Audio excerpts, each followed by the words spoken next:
van fix updates. So I ordered a kit to remove strip bolts. It finally came. I removed the strip bolt, thankfully, and then immediately stripped the next bolt. Because I don't know why those bolts fucking suck. I was using, the first time I stripped the bolt, I was not using the right socket. I was using a normal hex socket instead of a inverted Torx socket. And so I went and got the correct Torx socket for that fucking bolt. And then I fucking stripped the next one with the correct socket. And I still need to replace those bolts. And I don't know why Lowe's and O'Reilly's does not have bolts right now. So I need to either order those or go to another hardware store and find them, which is another stupid complication. But so I did also get the high pressure fuel pump apart. That was pretty difficult though. I had to end up going to Noisebridge to use the vise to hold on to it so I could crank it really hard, because they have these giant torque bolts inside and they are cranked to like 120 foot-pounds or something like that. So it's like a lot of pressure.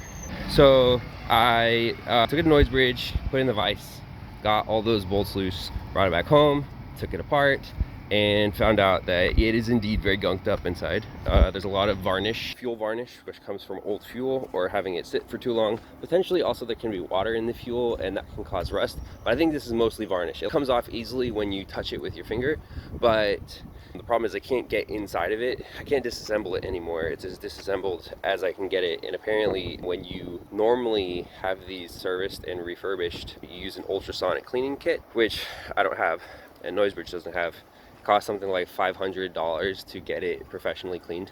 And so the cost of a replacement fuel pump is about that anyway.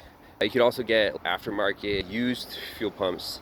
I don't know how you can tell if they're in good condition though, but so the fuel pump is kind of an interesting thing. It's a high pressure fuel pump. The pressure inside the fuel pump itself is 20,000 psi according to ChatGPT, and I know that the fuel pressure outside the fuel pump is normally between, it's 6,500 psi something. It's crazy high pressure, and so it's a very heavy little heavy duty thing.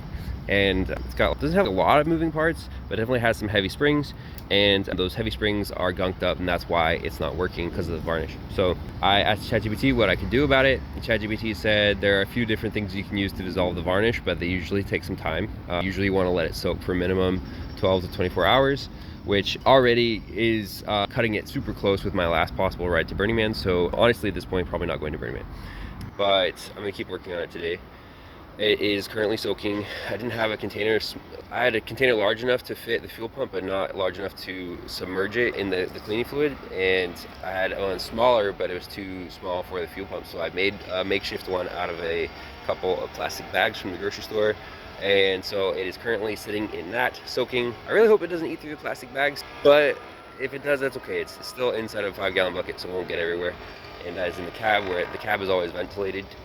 So I'm not worried about fumes being an issue in there. And then I'm just gonna let it do its thing, sit for the next 12 to 24 hours. I'm gonna use the time to figure out the bolt situation, and also, if possible, figure out other situations with Burning Man stuff.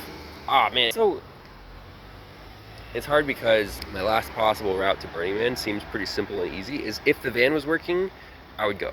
But if the van is not working by tomorrow morning at the latest, then I can't go. So the reassembly shouldn't take very long. I need to look up the torque spec, because everything needs to be torqued to a very specific amount of torque. I have a torque wrench. I'm grateful that I have so many tools from when I did auto stuff 6 or 7 years ago. I still have all my tools, so able to do most of this, although I did end up going to Lowe's 5 different times and buying a bunch of different random tools. A couple of which I returned because they weren't the right tool, and a couple of which I only used a little bit. Bolt extractor set that I got, I'm probably going to keep that, even though it's kind of expensive. It's just that with this fucking Sprinter and all of the inverted Torx bolts, you never know what is going to happen. So I think it'd be better to have it than not. Anyways, that's all for now.